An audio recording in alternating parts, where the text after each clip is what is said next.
إفطار جامع لصندوق الزكاة في البيال برعاية سماحة المفتي عبد اللطيف دريان وحضور وطني واسع.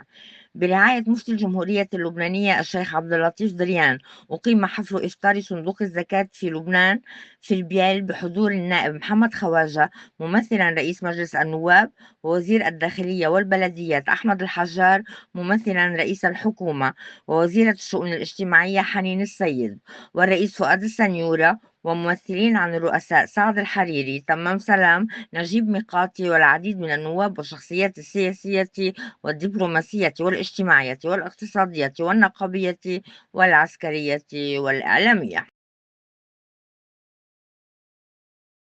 في هذا الشهر المبارك، شهر الصيام والقيام والذكر، نلتقي لنؤكد أن العبادة لا تكتمل إلا بأثرها في واقع الناس. فكما أن الصيام يهذب النفس، فإن الزكاة تهذب المجتمع وتعيد توازنه وتبني مستقبلا أكثر أمنا وكرامة.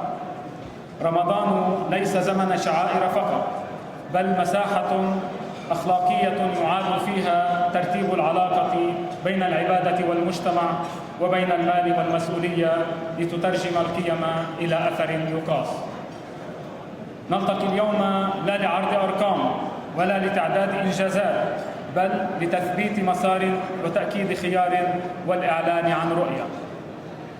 حين تحملنا المسؤولية في صندوق الزكاة كنا على قناعة راسخة بأن الزكاة لا يمكن أن تبقى فعلا موسميا ولا أداة إسعاف مؤقتة، بل يجب أن تتحول إلى رافعة اجتماعية اقتصادية تدار بحوكمة رشيدة. هذا الصندوق بالعطاء وبالأرقام التي تم ذكرها إلا بفضل تقديم الزكوات من المحسنين ومن لديهم نصاب الزكاة ليؤدوها.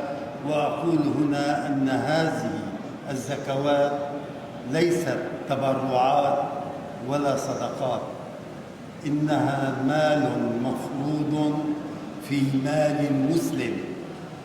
أما التبرعات فيستطيع الإنسان أن ينفق من ماله ما يشاء، ولكن بنية الزكاة هنا يدخل المفهوم التعبدي للركن الثالث من أركان الإسلام، وهو فريضة الزكاة التي لا تخرج إلا نية تطهير المال ونية زكاة المال، حتى تبرأ الذمم من هذه الفريضة، وحتى تبرأ الذمم من تأدية هذه الفريضة لا بد أن نخرج الزكاة بنية إخراجها لما فيها من استجابة لنداء الله عز وجل.